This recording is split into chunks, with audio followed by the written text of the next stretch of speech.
like good food and a good bar to go with it. The Detroit Shipping Company didn't disappoint when Nolan, Steven, and I stopped by for the show.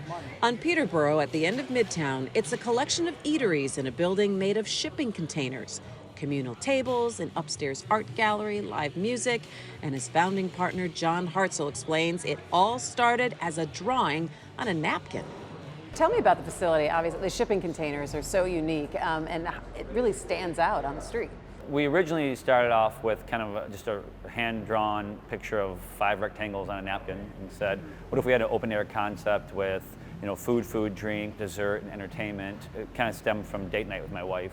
And we'd like to go and just get small bites at a bunch of places. Yeah.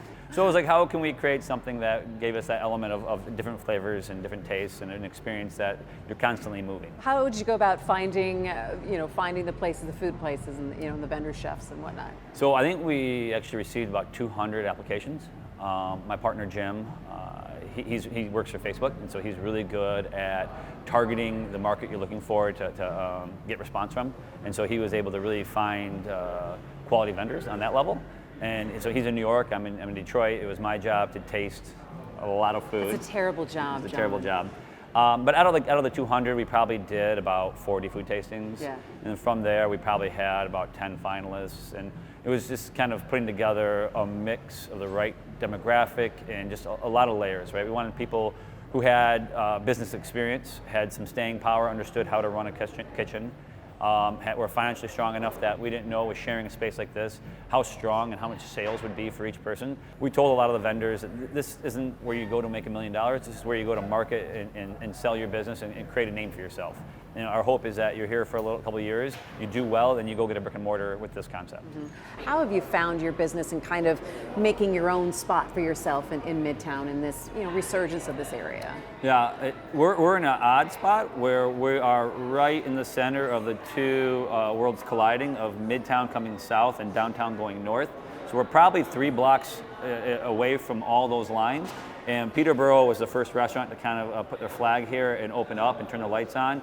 Then Founders popped up and we popped up and we've created a nice niche here. This is a community space and there's art here. There's just different, really, it's kind of a different vibe here. What have people been telling you? Well, people love it, right? They love walking around and experiencing it.